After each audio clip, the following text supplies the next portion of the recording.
Hello everyone, I Komal Singh, legal researcher at Enterslice, will explain the GST refund process in detail. Before moving to the topic, firstly we have to understand the term GST refund. We all know the meaning of refund. Refund simply means to give someone the amount back. GST refund means registered GST payers can claim an excess amount if they paid more than the GST liability. But what do you think? Getting a GST refund is an easy process like IRCTC or any other companies? No, it's not an easy process to get the refund from the government. This process requires documentation and other formalities prescribed under GST Act 2017.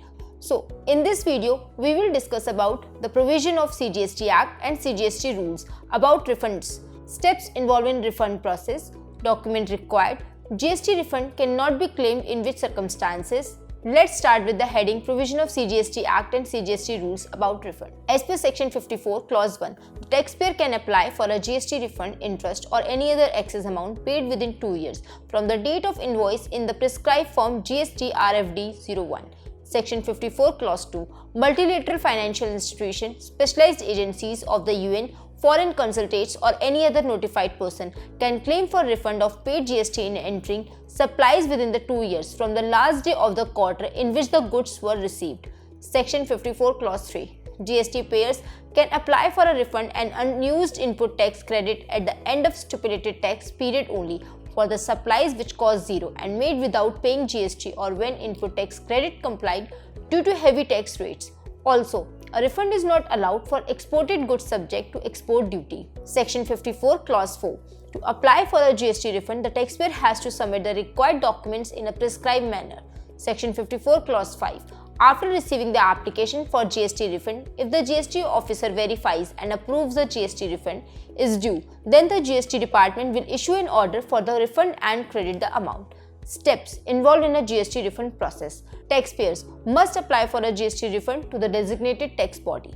Taxpayer must submit supporting documentation with their application to back up their claim for a refund. The tax authorities examine the refund application and any accompanying material to ensure the claim is legitimate. After accepting the application, the taxing authority starts processing the refund. Following processing, the tax authorities pay the amount of the granted refund. Usually, the refund is either sent as a physical check or electronically refunded to the taxpayer bank account.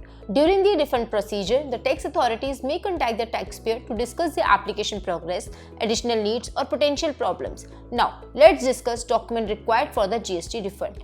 Applicants who want to make a claim must submit relevant invoices related to the claim as the primary document that must be submitted for each claim.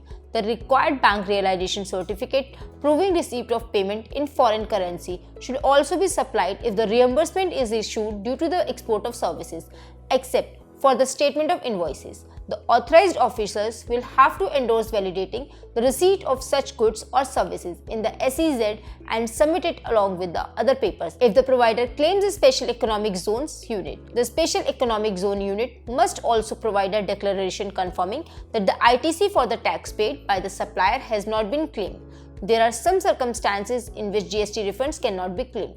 GST refunds may not be requested under the certain conditions. Some typical circumstances, GST refunds may be restricted or denied, while the specific rules and regulations may differ between countries. Generally, cost and not qualified for a refund following the tax authorities, rules cannot be claimed for a GST refund. Personal expenses unrelated to business and expenses to which GST is not applicable, the eligibility for a GST refund may be affected if changes or corrections are made to previously claimed input tax credits. In some circumstances, receiving a GST refund for GST exempt supplies not be possible.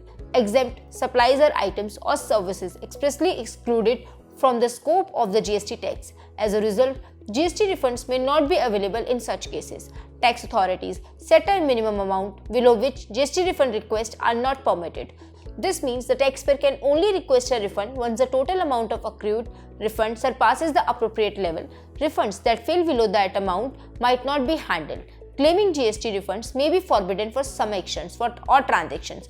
For example, taxpayer may not be allowed to request a GST refund if they have engaged in dishonest business practices, tax evasion or other unlawful acts. After knowing all the process, you all have many questions in your mind like how long would it take to receive the GST refund? How is GST refund handled? What percentage of GST gets refunded?